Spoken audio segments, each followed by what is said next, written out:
죄인입니다. 우리 주만 바라봅니다. 한없는 주님의 은혜 온 세상 위에 넘칩니다. 가릴 수 없는 주여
사랑해요. 신실하신 나의 주님, 나의 삶 주님 안에 있네. 눈을 뜨는 아침부터 날 잠들기까지 우선하신 주를 노래하리. 신실하신 나의 주님, 나의 삶을 인도하셨네. 나의 모든 것 다해 우선하신 주를 노래하리. 사랑해요. 나를 인도하신 주님, 고난 중에도 나와 함께 하셨네. 내 아버지 되시며 내 친구 되신 주, 나의 삶 주님 안에 있네. 신실하신 나의 주님, 나의 삶을 인도하셨네. 나의 모든 것 다해 우선하신 주를 노래하리. 주님의 선하심이 날 인도하시네. 주님의 선하심이 날 지켜주시네. 주께 엎드려 나의 모든 삶 주님께 드리네. 주님의 선하심이 날 인도하시네. 주님의 선하심이 날 인도하시네. 주님의 선하심이 날 지켜주시네. 주께 엎드려 나의 모든 삶 주님께 드리네. 주님의 선하심이 날 인도하시네. 신실하신 나의 주님, 나의 삶을 인도하셨네. 나의 모든 것 다해 우선하신 주를 노래하리. 신실하신 나의 주님, 나의 삶을 인도하셨네. 나의 모든 것을 다해 우선하신 주를 노래하리.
신실하신 하나님 신실하신 주 나의 주와 하나님은 신실하신 주님 신실하신 하나님 신실하신 주 나의 주와 하나님은 신실하신 주님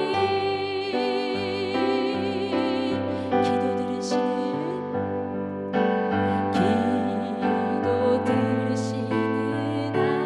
하나님 폭풍 속에 내 등불 내 노래시라 주의 날개 아래서 내 맘 쉬리니 신실하신 주님 찬양 기도 들으시는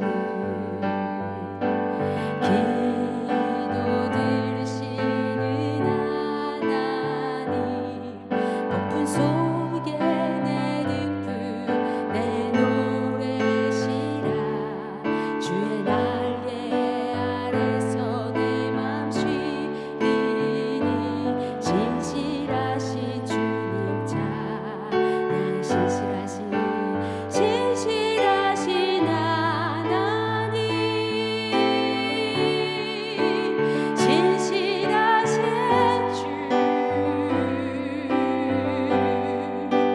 나의 주와 하나님은 아멘 신실하신 주 신실하신 하나님 신실하신 주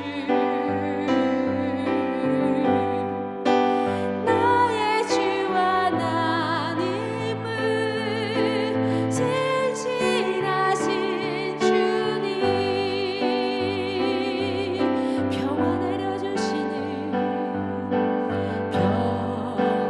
내려주시는 하나님 나로 고통받는 자를 위로하게 하소서 나의 평생의 주의 사랑을 전하리 신실하신 주님 찬양 신실하신 하나님 신실하신 주 나의 주와 하나님은 신실하신 주 신실하신 하나님 신실하신 주 나의 주와 하나님은 신실하신 주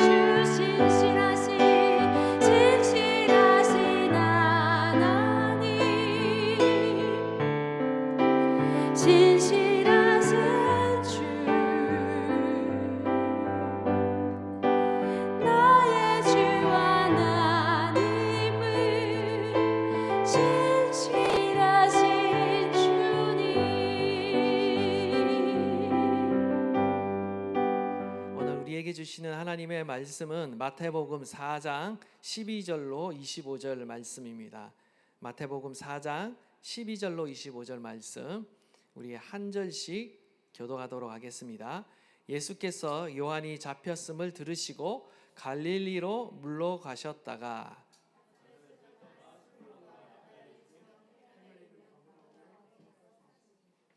이는 선지자 이사야를 통하여 하신 말씀을 이루려 하심이라 일렀으되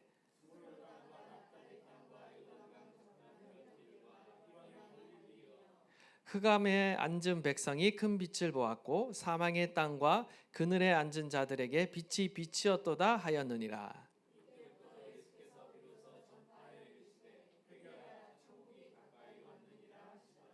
갈릴리 해변에 다니시다가 두 형제 곧 베드로라 하는 시몬과 그의 형제 안드레가 바다에 그물 던지는 것을 보시니 그들은 어부라.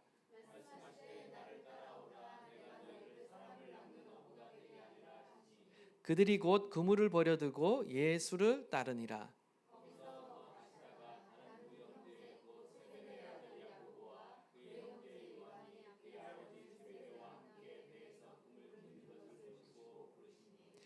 그들이 곧 배와 아버지를 버려두고 예수를 따르니라.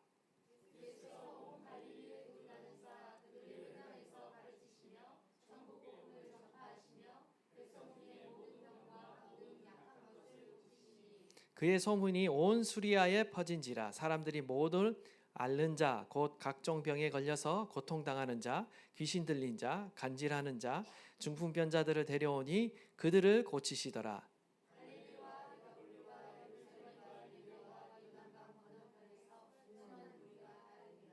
아멘. 특별히 우리가 사복음서 중에서 이제 마태복음을 보고 있는데요. 마태복음은 헬라어로 기록되었지만 유대인을 대상으로 기록되었다라는 사실을 우리가 유념하면서 보시면 좋습니다. 가장 유대인다운 복음서이다라는 거죠. 마태복음은 특별히 유대인 독자를 유념해 두고 쓰여졌어요. 그래서 유대인 독자들에게 특별히 많은 믿는 사람들 중에 유대인도 있고 이방인도 있겠지만 그 대상이 초점이 유대인들에게 있다라는 거죠. 유대인 기독교인들. 예수님이 바로 메시아임을 입증하기 위해 쓰여졌습니다. 그래서 이 마태복음을 유심히 읽다 보면 아시겠지만 마태복음의 저자인 이 마태는 유대인들에게 익숙한 구약 성경을 많이 인용합니다. 그러면서 구약에 예언된 내용이 예수님을 통해서 성취되었다라는 사실을 강조하면서 이렇게 드러내고 있습니다. 결국 마태복음은 예수님이 바로 구약의 예언에 예언된 바로 그 메시아, 왕이신 메시아로 오셨다라는 사실을 알리기 위해 쓰여졌다라는 거죠. 오늘 본문은 예수님께서 드디어 천국 복음을 전파하면서 공생애를 본격적으로 시작하는 장면이에요. 예수님께서는 지금까지 세례 요한으로부터 세례를 받으셨고요. 또한 광야에서 마귀에게 시험을 받으심으로 어떤 메시아 사역에 필요한 모든 준비 과정을 다 마치셨습니다. 그리고 이제 마침내 갈릴리에서부터 이제 공생애의 사역을 시작하고 계시는 것을 볼 수가 있습니다. 근데 이 12절에서 14절 말씀을 보시면 한번 12절에서 14절 말씀 띄워주세요. 이 12절에서 14절 말씀을 보시면 세례 요한이 잡히자 지금 예수님은 세례받았던 그 요단강을 떠나서 어디로 이동하십니까? 바로 자신의 고향이 나사렛으로 가셨다. 그리고 곧바로 또 나사렛을 떠나서 어디로 이동하시냐면 스불론과 납달리를 지나서 가버나움에 이제 자리를 정착하게 됩니다. 거처를 옮기셨다라는 거죠. 이 스불론과 납달리는요 이스라엘의 두 지파죠. 거기에 각각 나사렛과 가버나움이 속해 있는 것입니다. 지금 갈릴리 북부 지역을 지금 가리키고 있는데요. 그 지역은 이방의 갈릴리라고 불리우는 지역이었습니다.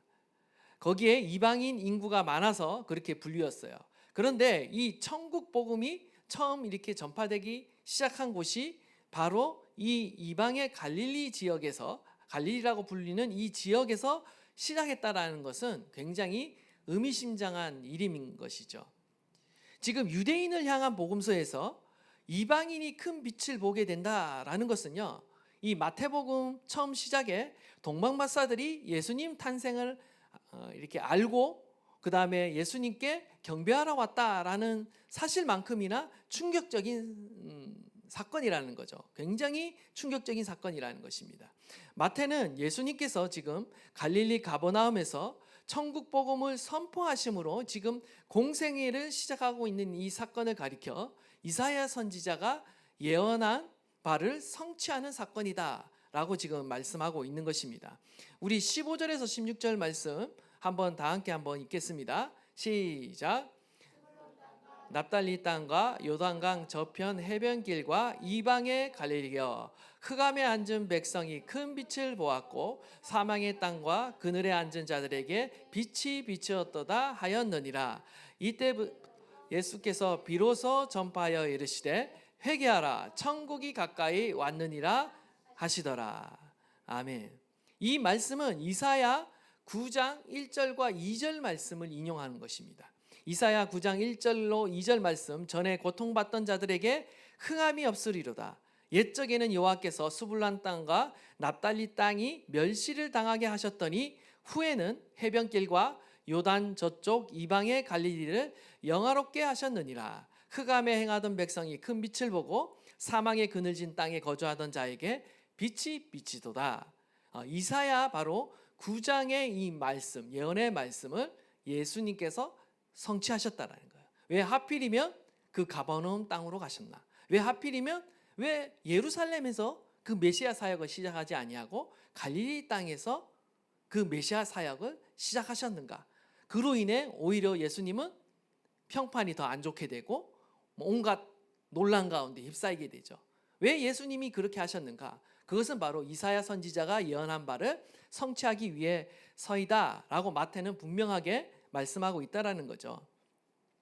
이 스불론과 납달리 지역은요, 북이스라엘의 일부로서 아수르 침략에 의해 가장 먼저 고통을 겪는 땅이었습니다. 이방과 또 가까운 지역이라 유대인들에게도 멸시받았고 이방의 갈릴리라 불렸던 지역이에요. 하나님은 그 멸시받은 땅을 영화롭게 하시겠다라고 이사야 선지자를 통해서 예언을 하셨어요. 이는 단순한 어떤 지리적인 회복을 말하는 것이 아니라 바로 메시아의 사역이 그곳에서 시작될 것을 내다보며 예언했다라는 거죠. 흑암에 앉은 백성은 유대인들을 말합니다. 백성이라고 말했잖아요. 유대인들을 지칭하고 있는 거고요. 사망의 땅과 그늘에 앉은 자들은요, 바로 이방인을 지칭하는 겁니다. 이방인을 포함하는 말이에요. 결국 예수님은 유대인뿐만 아니라 이방의 빛으로 메시아로 오셨다라는 거죠. 예수님은 어둠 속에 있는 온 인류에게 빛을 비추기 위해, 생명의 빛, 구원의 빛을 비추기 위해 이 땅 가운데 오셨다라는 것입니다. 이로 인해 저와 여러분도 구원받게 된 것이죠. 특별히 어둠 가운데 있는 자들, 사망 가운데 있는 자들, 절망 가운데 있는 자들에게 예수님은 빛을 비추시는 분이세요. 예수님이 사역하신 이 갈릴리 지역은요, 예수님 당시 많은 이방인들이 이주하여 살고 있었을 뿐만 아니라 그간 이방의 땅으로 취급될 정도로 소외되어 있던, 착취와 약탈이 시달리는 그런 도시였습니다. 직업도 다양합니다. 상인, 어부, 농부 등 다양한 계층이 어울려져 살던 지역이었어요. 그러므로 문화는요, 굉장히 잡다한 이방 문화가 뒤섞여 있었고 생활 수준도 굉장히 낮아서 당시 갈릴리 사람이라고 하면요, 유대인들의 의식 가운데 굉장히 거친 데다가 율법과 예절을 모르는 천민들이라는 그런 인식이 그들 가운데 있었어요. 그런데 주님은 바로 이러한 곳에서, 천하고 낮은 곳에서 천국 복음을 선포하시면서 하나님의 나라를 시작하고 계신다라는 거죠. 예수님이 거하시고 사역하신 이 갈릴리는요, 이제 하나님이 세우신 왕 메시아의 임재를 가장 먼저 경험하고 하나님의 나라의 축복을 누리는 땅이 되었다라는 것입니다. 이것이 바로 복음입니다. 오늘도 예수님은요, 절망 가운데 있는 저와 여러분을 찾아오십니다. 죄와 사망의 권세에 묶여 있는 소외된 영혼을 찾아오세요. 그곳 가운데 빛을 비추시고요, 어둠의 세력을 물리치십니다. 우리의 삶에 구원과 생명을 가져다 주시고 치유와 회복의 빛을 비추시는 분이 바로 우리 예수님이다라는 거죠. 이사야는 지금 고통과 절망의 땅에서 오히려 하나님의 구원이 시작됐다라는 역성적인 이 진리를 선포하고 있는 겁니다. 하나님은 가장 낮은 곳으로 절망과 어둠의 땅에서 천국을 선포하시면서 큰 구원의 역사를 지금 시작하고 계시는 거죠. 그리고 그 빛은 오늘도 우리 가운데 임하고 있다라는 거예요. 사망의 그늘에 앉아 있는 자들에게, 어둠의 권세에 눌려 있는 자들에게 하나님은 오늘도 빛을 비추시며 구원의 일을 행하고 계신다라는 것입니다. 우리 주변에 정말 사망의 그늘에 앉아 있는 자들, 어둠의 권세에 눌려 있는 자들이 있을 수 있습니다. 때로는 우리가 그러한 상황 가운데 처해 있을 수 있죠. 어둠은 때론 우리의 삶을 덮습니다. 때로는 외로움과 실패와 좌절과 절망과 상실과 어떤 소외감과 죄책감으로 인해 우리도 역시 그 어둠 가운데 쌓여 있을 때가 많다라는 거죠. 말로 다 표현할 수 없는 인생의 그 무거운 짐 때문에, 어떤 인생의 무게로 인해서 우리도 짓눌릴 때가 많이 있습니다. 마치 흑암 가운데 갇힌 자처럼 우리가 살아갈 때가 있다라는 거죠. 이사야의 시대가 그랬고 예수님 시대가 그러했어요. 그런데 예수님은 어떻게 묘사하고 있습니까? 빛으로 묘사하고 있다는 거예요. 그 모든 어둠을 밝히는 빛으로 묘사하고 있다는 거예요. 우리의 인생의 어둠 가운데도 마찬가지예요. 이 예수님을 모시면, 이 예수님을 구주로 모시면 우리의 삶의 모든 어두움들도 물러가게 되어 있다. 모든 어둠의 권세가 물러가게 되어 있다. 모든 이 우리의 인생을, 우리의 심령을 누르고 있는, 짓누르고 있는 그 모든 억압으로부터 우리는 해방된다 라는 것입니다. 우리가 이 예수님 그리스도를 우리가 기대하며 이 자리에 나온 줄 믿습니다. 주님은 오늘도 그 빛을 우리의 삶 가운데 비추세요. 주님은 그 빛을 우리의 영혼 가운데 오늘도 비추고 계십니다. 캄캄하고 어두운 나의 영혼에 빛을, 진리의 빛을 비추시는 분이 바로 우리 예수님이라는 거죠. 어디로 가야 할지 몰라 영적으로 헤매는 우리의 인생 가운데 오늘도 주님은 진리의 빛을 비춰주고 계신다라는 것입니다. 오늘도 이 빛 대신 주님이 우리의 삶 가운데 더욱 진리의 빛을 비추시고 우리 가운데 모든 어두움을 물리치시고 우리의 인생을 인도하실 수 있도록 오늘 이 밤 우리가 또한 기도할 수 있기를 바랍니다. 진리의 빛으로 인도함을 받는 인생이 복된 인생인 줄 믿습니다. 주님께서 빛으로 우리의 인생 가운데 찾아오셔서 진리의 빛을 비춰주시고 우리를 구원해 주실 뿐만 아니라 오늘도 진리 가운데, 빛 가운데로 우리를 인도하고 계시는 줄 믿습니다. 두 번째로 제자를 부르시는 예수님을 볼 수가 있는데요. 우리 18절에서 22절 말씀입니다. 우리 한번 다 함께 또 봉독하도록 하겠습니다. 시작. 두 형제 곧 베드로라 하는 시몬과 그의 형제 안드레가 바다에 그물 던지는 것을 보시니 그들은 어부라. 말씀하시되 나를 따라오라. 내가 너희를 사람을 낚는 어부가 되게 하리라 하시니 그들이 곧 그물을 버려두고 예수를 따르니라. 거기서 더 가시다가 다른 두 형제 곧 세베대의 아들 야고보와 그의 형제 요한이 그의 아버지 세베대와 함께 배에서 그물 깁는 것을 보시고 부르시니 그들이 곧 배와 아버지를 버려두고 예수를 따르니라. 아멘. 지금 이어서 예수님께서 천국 복음을 지금 선포하시면서 천국 복음을 예수님 자신과 함께 전할 자들로서 제자들을 지금 부르고 계십니다. 맨 먼저 물고기를 잡고 있던 시몬 베드로와 안드레 형제를 부르셨고요. 이어서 그물을 깃고 있던 요한과 야고보의 형제를 부르셨어요. 재미있는 사실은 예수님 당시에는요, 일반적으로 제자가 스승을 선택했습니다. 당시에 랍비들은요, 자기들을 찾아와서 수업료를 지불하는 그 자들을 제자로 삼았어요. 오늘날에도 마찬가지죠. 조금 방법만 다를 뿐이지 어떤 시험 과정을 거쳐서 우리가 누구 어느 대학 누구 교수의 제자가 된다라고 했을 때 우리가 선택을 하죠. 물론 선발 과정을 거쳐서 그 과정에 들어가지만 결국 형식은 자신이 지원해서 수업료를 납부하고 일정한 과정을 거쳐 제자가 된다라는 거예요. 그러나 예수님 시대 당시에는요, 세상 방법을 취하지 아니하시고 예수님께서 직접 제자들을 주권적으로 선택하셨어요. 직접 제자들을 선택하고 부르셨다라는 거죠. 우리가 구원받고 우리가 예수님의 제자가 되는 과정도 이와 마찬가지입니다. 우리는 마치 우리가 선택해서 예수님을 믿었고 우리가 결정하고 헌신해서 마치 예수님의 제자가 된 것처럼 착각하지만 그 이전에 예수님의 부르심과 선택이 있었다라는 사실을 우리는 깨달아야 합니다. 주님의 주권적인 선택과 은혜가 없이는요, 우리는 결코 주님 앞으로 나갈 수 없어요. 하나님이 저와 여러분을 주권적으로 선택해 주셨고 우리 가운데 은혜를 베풀어 주셨기 때문에 우리는 그 예수 그리스도가 구주이신 것을 알게 되었고 우리는 그 구주를 믿게 되었다라는 거죠. 나아가 그 주님 앞에 헌신하는 제자가 될 수 있었다라는 거예요. 이 모든 것은 하나님의 은혜인 것입니다. 구원받은 것도 주님의 전적인 은혜요.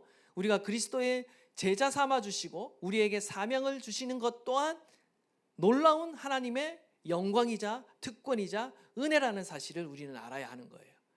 우리가 로마서를 보고 계시면 반복되는 것이 무엇입니까? 우리의 행위와 노력과 어떤 우리의 공적에 의해서 우리가 결코 구원받은 것이 아니다. 의롭게 된 것이 아니다. 어떻게 의롭게 되었나? 전적인 하나님의 의라는 거죠. 하나님이 우리를 위해 제공해 주신 예수 그리스도의 그 놀라운 십자가의 은혜로 인해 우리는 그냥 값없이 아무 대가 없이 그냥 믿음으로 의롭게 되었다라는 것을 우리는 보게 되는 거죠. 이 모든 것은 하나님의 주권이자 은혜라는 것이에요. 예수님은요, 지금도 우리를 부르고 계세요. 저와 여러분을 무리로 부르시는 것이 아니라 주님의 궁극적인 목적, 우리를 구원하신 궁극적인 목적은 저와 여러분을 제자의 자리로 초청하고 계신다라는 거예요. 중요한 것은 이 부르심 앞에 우리가 어떻게 반응하며 살아가느냐가 중요한 거죠. 20절에서 22절, 20절, 22절 우리 한번 다 함께 읽겠습니다. 시작. 그물을 버려두고 예수를 따르느냐. 그들이 곧 배와 아버지를 버려두고 예수를 따르느니라. 제자의 부르심 앞에 어떻게 반응해야 되는지를 보여주는 표본이죠. 예수님의 능력을 보고 예수님 주위로 모이는 사람들이 그 당시 대단히 많았습니다. 예수님께서 주시는 어떤 치유와 회복을 바라보며 기대하며 예수님의 주위로 모이는 무리들이 굉장히 많았습니다. 예수님께서 주시는 어떤 복과 어떤 문제 해결 능력을 보고 예수님 주위로 모이는 사람은 오늘날에도 많이 있습니다. 그러나 이런 사람들은요, 예수님 부르심 앞에 자신의 것을 결코 포기하지 않는다라는 거예요. 무리는요, 결코 포기하는 법이 없습니다. 예수님을 따르는 사람에게는요, 어떤 의미에서 반드시 대가 지불이라는 게 따를 수밖에 없어요. 우리가 주님을 따라가는데 대가 지불이 없다? 은혜로 구원받았지만 우리가 은혜로 주신 그 구원을 내가 붙들고 그 예수님을 사랑함으로 그분의 제자로서 따라가는 삶에는요, 반드시 대가 지불이라는 것이 따른다라는 거예요. 자신의 어떤 것을 포기하지 않고는 주님을 우리가 따라갈 수 없다라는 것을 우리가 보게 되는 거죠. 예수님의 부르심을 받았을 때 제자들은 자신에게 소중한 것을 그것이 무엇이든 간에 버리고 예수님을 따랐다라는 거예요. 오늘 본문에는 배와 그물과 아버지를 뒤로 한 채 예수님을 따라간 것이죠. 엄청난 결단이 필요했을 거고요. 엄청난 또 이 권리 포기가 그 가운데 있었다라는 거죠. 제자들은 예수님을 따라가기 위해 자기 것을 버려두고 순종함으로 주님을 따라갔습니다.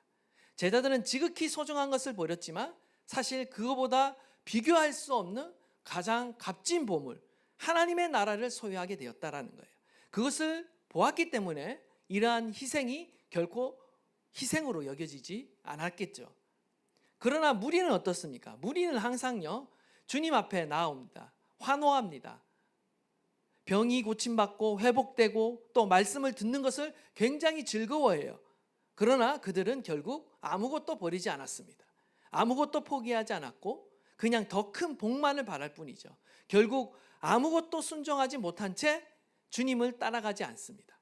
자신의 어떤 이해관계 안에서 자신에게 어떤 아무 유익이 없다라는 판단이 내려지고 또 어떤 희생이 요구된다라고 생각할 때 그들은 어김없이 주님을 버리고 떠나는 자들이 바로 무리였다라는 거죠. 무리와 제자를 구분하는 가장 중요한 잣대가 바로 여기 있습니다. 그것은 바로 그들이 곧 그물을 버려두고 예수님을 따르니라. 곧 버려두고 따르니라. 예수님도 말씀하셨습니다. 누가복음 9장 25절에 또 무리에게 이르시되 아무든지 나를 따라오려거든 자기를 부인하고 날마다 제 십자가를 지고 나를 따를 것이니라. 우리가 주님을 따르기 위해서는 자기 부인의 과정이 필요하다는 거예요. 날마다 제 십자가를 지는 희생을 치를 각오가 필요하다는 거예요. 그거 없이는 주님을 따라갈 수 없다라고 말씀하고 있는 것입니다. 저와 여러분 가운데 한번 적용해 봤으면 좋겠습니다. 우리는 얼마나 주님의 제자인가? 아니면 우리는 여전히 무리 가운데 머물러 있는가? 원하기는 저와 여러분이 주님의 제자이기를 바랍니다. 이 땅 가운데서 예수님을 따라 동행하는 그러한 삶을 살아야 하는 것입니다. 그것은 천국의 삶이고요. 이 땅 가운데서 하나님께서 연습하도록 저와 여러분을 이곳 가운데 두신 겁니다. 그냥 신자가 아니라 제자로 살아갈 수 있는 저와 여러분 되시기를 간절히 축원합니다. 예, 바라시죠? 소망하시죠? 예, 부담스러워서 별로 아멘이 크지가 않군요. 예, 그냥 적당히 무리로 군중으로 있고 싶으신 것 같아요. 예, 결코 성경 가운데 군중 무리들은요, 그들의 미래의 운명에 대해서 성경이 뚜렷하게 말씀하고 있지 않습니다. 예, 오직 제자만이 성경이 가르치고 있고 예수 그리스도를 통해 주님께서 구원하시는 하나님의 언약 백성이에요. 우리는 분명한 그 자리에 서야 돼요. 한 다리는 세상을 걸치고 한 다리는 주님께 걸치고 양다리를 거친 인생에 대해서 저한테 와서 구원받을 수 있을까요 없을까라고 묻지 마십시오. 애매한 거는 성경에도 퀘스천을 달아놨습니다. 정확한 답을 안 주고 있어요. 열려 있는 어떤 형식으로 되어 있어요. 우리가 분명한 선에 서면, 분명한 길에 서면 그런 고민을 할 필요가 없어요. 그래서 어떤 분들은 옛날에 청년 시절에 저도 이런 고민이 많았는데 그냥 실컷 내 맘대로 살다가 마지막에 예수님 믿으면 구원받을 수 있는 거 아니야? 내가 괜히 힘들게 지금부터 열심히 주님을 믿을 필요가 있는가? 이런 질문. 그래서 평생 내 마음대로 죄짓고 살다가 마지막에 예수 믿으면 구원받나요? 뭐 이런 질문. 굉장히 까다로운 질문이죠. 그리고 또 예수님을 믿었는데 또 제대로 말씀대로 순종 안 하고 불순종하고 평생 살다가 그냥 뭐 마지막에 회개하면 되는 거 구원받나요? 여러분 그런 삶을 살지 마십시오. 그럼 불안한 인생, 위태위태한 인생. 그래서 심지어 그런 내용의 설교도 있잖아요. 예수 믿어도 지옥 갈 수 있다. 막 이거 강하게 설교하시는 분들도 있잖아요. 뭐 그게 신학적으로 틀렸다 맞다 논란 뭐 이렇게 있는데 신학적인 논란이 중요한 것이 아니라 우리는 정말 우리가 고백하는 믿음대로 사느냐, 그 믿음대로 우리가 살면 고민이 없는 거예요. 문제는 우리가 고백한 대로 살지 않으니까 이게 복잡해지는 거예요. 우리 인생이 복잡해지고 고민이 되어지고. 여러분 이게 저도 이제 군대 생활하다 보면 그런 말이 있습니다. 최고로 열심히 하지도 말고 고문관도 되지 말고 적당하게 있어라. 그래야 고생 안 한다. 그게 어떤 군대의 국률이었어요. 그러니까 너무 잘해서도 안 되고 너무 못해서도 안 해. 그냥 적당히 눈치 보면서 적당히 해야 고생 안 한다라는 거예요. 너무 잘해도 계속 그 사람만 시키고 너무 못해도 고문관이라고 해서 이제 완전히 이제 찍히게 되는 거죠. 그러니까 적당히 살아라. 이게 어떻게 보면 세상의 논리지만 우리는 그렇지 않습니다. 우리는 예수 그리스도를 믿는 자로서 제자의 길로 자기를 부인하고 날마다 제 십자가를 지고 주님을 따르는 그 분명한 길 가운데 서야 한다라는 거예요. 그 길만이 소망이 있는 겁니다. 그거 외의 길을 자꾸 우리가 걸어가면서 뭔가를 하나님께 왜 이럽니까? 라고 질문을 하니까 그거에 대한 정확한 답을 내려줄 수 없는 거죠. 우리는 분명한 진리의 길 가운데 설 수 있기를 바랍니다. 하나님은 저와 여러분을 구원하실 뿐만 아니라 그 구원에 그냥 그치는 사람들로 저와 여러분을 구원해 주신 것이 아니라 주님과 함께 하나님의 나라를 위해 살아가도록 하나님의 나라를 증거하도록 제자로 부르신다라는 것입니다. 이 부르심 앞에 우리가 또한 믿음으로 살아갈 수 있는 저와 여러분 되시기를 바랍니다. 우리의 삶의 여러 문제들을 뒤로하고 하나님의 나라와 이 복음의 사명에 우선순위를 두고 살아가는 그런 제자의 삶 가운데 저와 여러분이 함께 그리스도와 함께 동참할 수 있기를 간절히 바랍니다. 마지막 세 번째는 하나님의 나라를 시연하시는 예수님, 하나님의 나라를 선포하시고 나아가 그 하나님의 나라가 이러하다라는 것을 직접 실현하시고 보여주십니다. 우리 23절에서 25절 말씀인데 다 함께 읽도록 하겠습니다. 시작. 예수께서 온 갈릴리에 두루 다니사 그들의 회당에서 가르치시며 천국 복음을 전파하시며 백성 중에 모든 병과 모든 약한 것을 고치시니 그의 소문이 온 수리아에 퍼진지라. 사람들이 못을 앓는 자, 곧 각종 병에 걸려서 고통당하는 자, 귀신 들린 자, 간질하는 자, 중풍병자를 데려오니 그들을 고치시더라. 갈릴리아와 데가볼리와 예루살렘과 유대와 요단강 건너편에서 수많은 무리가 따르니라. 아멘. 예수님께서 갈릴리에서 하신 사역을 소개하고 있죠. 예수님께서 하신 하나님의 나라의 사역은 딱 세 가지로 요약할 수 있습니다. 가르치고 전파하시고 고치셨다라는 거예요. 예수님이 천국 복음을 선포하셨어요. 그리고 가르쳤어요. 그리고 그게 말로만 가르치신 게 아니라 예수님은 그 하나님의 나라의 능력을 보여주십니다. 바로 사망과 권세, 사망의 권세와 세력들이 물러가기 시작한 거죠. 그 사망의 권세가 물러가는 것이 무엇으로 나타나는가? 결국은 각종 질병과 귀신들이 물러나는 것으로 시각적으로 이제 보여지게 되는 거죠. 하나님의 나라가 어떠한 나라인지를 예수님께서 지금 시연하고 계시는 거예요. 모든 병과 모든 약한 것들을 고치시는 거예요. 하나님께서 다스리는 하나님의 나라가 어떤 나라인지, 우리 가운데 어떤 평화를 주시는지를 보여주고 계시는 거죠. 예수님의 가르침과 선포, 치유 사역을 통해 천국이 미래의 일이 아니라 현재 지금 이미 이 땅에 도래했다라는 사실을 예수님을 보여주고 있는 거예요.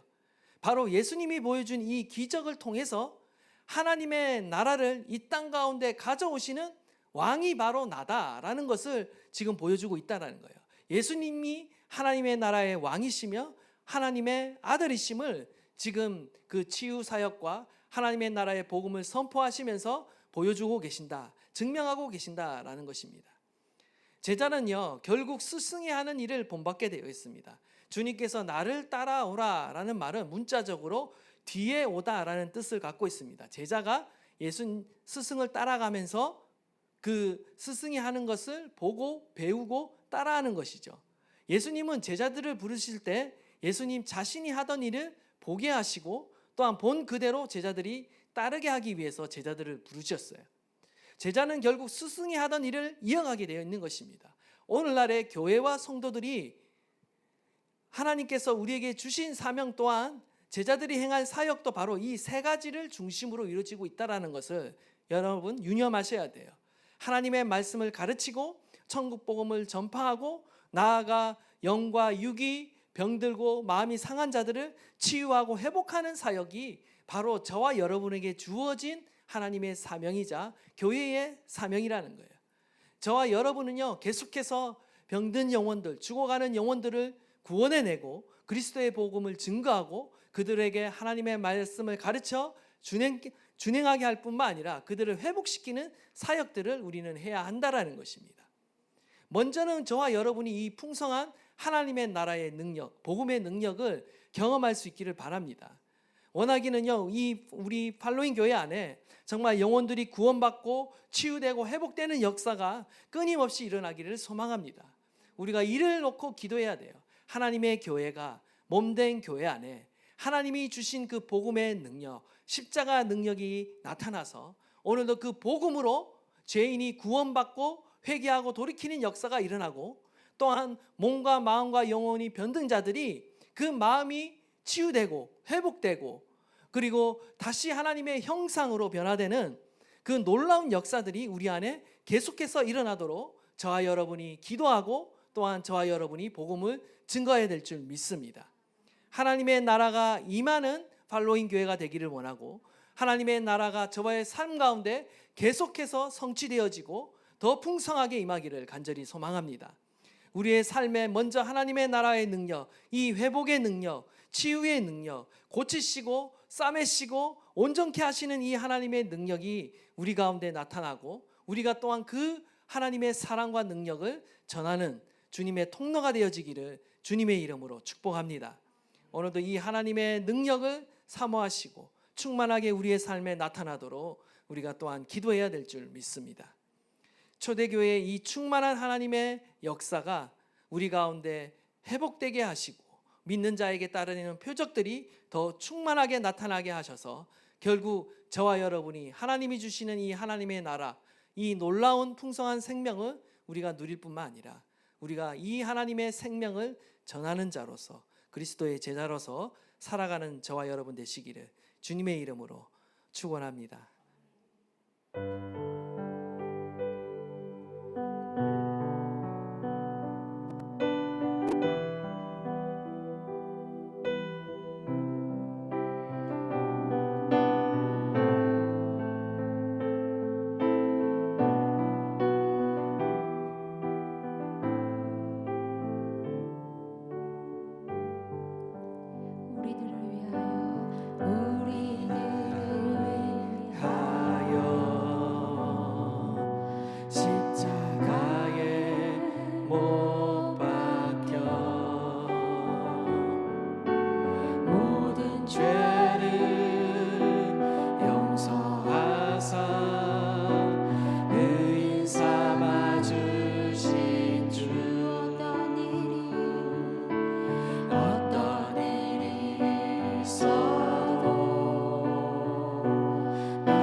오셔서 앉으소서 주님만 나의 몸에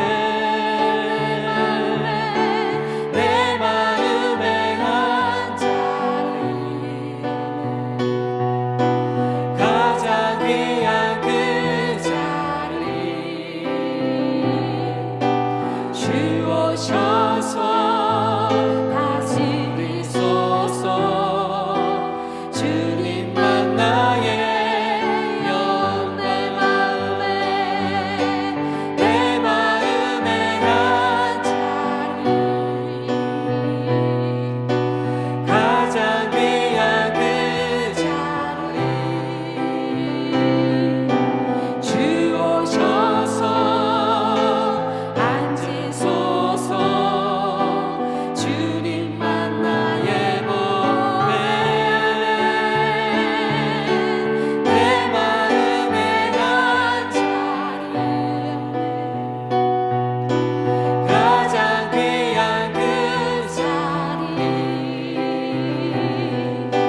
주 오셔서 다스리소서 주님만 나의 영광 내 마음에 한 자리 내 마음에 한 자리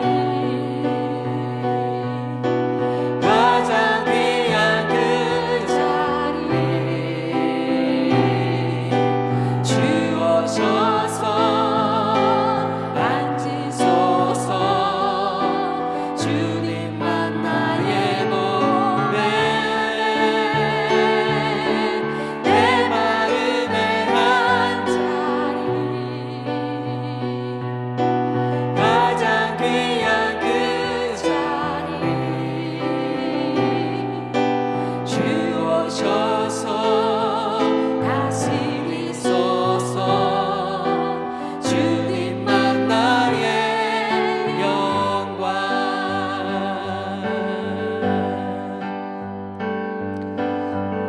그렇습니다. 오늘도 주님은 어두운 가운데 빛으로 우리의 삶에 찾아오시는 분이십니다. 우리를 구원하실 뿐만 아니라 어두운 가운데서 우리를 해방시키실 뿐만 아니라 저와 여러분을 그리스도의 제자로 부르고 계십니다. 단순한 군중들이 아니라 주님과 함께 하나님의 나라를 위해 주님의 그 복음을 들고 살아갈 사명 있는 자로 하나님의 언약 백성으로 제자로 저와 여러분을 부르고 계시는 줄 믿습니다. 주님, 이제는 주님을 따라 동행하기를 소망합니다. 삶의 여러 문제로 인해 우리의 삶이 힘겹고 때로는 복잡하고 때로는 어렵지만 하나님이 주신 그 하나님의 나라와 영광을 위해 살아가는 그리스도의 참된 제자가 되게 하여 주십시오. 포기하지 않고는 희생하지 않고는 그리스도를 따라갈 수 없습니다. 하나님 아버지, 오늘도 자기를 부인하고 나를 따르라는 그 주님의 음성 앞에 반응하는 저희들 되게 하여 주십시오. 하나님의 나라와 영광을 위해 살아가는 저희들 되게 하여 주십시오. 우리 다 함께 한번 주여 부르짖고 통성으로 기도하도록 하겠습니다. 주여, 예, 주님 그렇습니다. 우리를 구원하시되 우리를 살리시되 우리를 의롭게 하시되 하나님의 나라로 우리를 초청하시되 그리스도의 제자로 부르시는 줄 믿습니다. 하나님 아버지, 이 부르심 앞에 우리가 두려움 없이 하나님 믿음으로 응답하며 나가는 저희들 되게 하여 주십시오. 십자가의 그 크신 사랑으로 하나님 값없이 은혜로 우리를 구원하여 주시니 감사합니다. 하나님 아무것도 행한 것 없이 하나님 우리의 공로 없이 그저 믿음으로 우리를 의롭다 하시고 구원하여 주시고 하나님의 자녀 삼아 주셨습니다. 오늘도 주님의 그 크신 사랑으로 우리를 인도하고 계시는 주, 이제는 우리가 주님을 사랑으로 따라가기를 소망합니다. 그리스도의 그 초청 앞에 반응하는 저희들 되게 하시고 믿음으로 주님을 따라가는 저희들 되게 하여 주십시오. 오늘도 우리를 구원하여 주시고 오늘도 절망 가운데서 우리를 해방시켜 주십니다. 오늘도 주여 그 악한 권세로부터 죄와 사망의 권세로부터 우리를 구원하시는 주 하나님 아버지, 오늘도 우리의 삶 드리워진 수많은 문제들과 하나님의 어둠의 문제들과 하나님 빛으로 임하여 주셔서 우리를 구원하여 주시고 하나님과 그 나라와의 영광을 위해 달려갈 수 있는 저희들 되도록 축복하여 주십시오. 하나님의 나라를 선포하는 저희들 되게 하소서. 주 예수 그리스도의 이름을 자랑하는 저희들이 되게 하여 주십시오.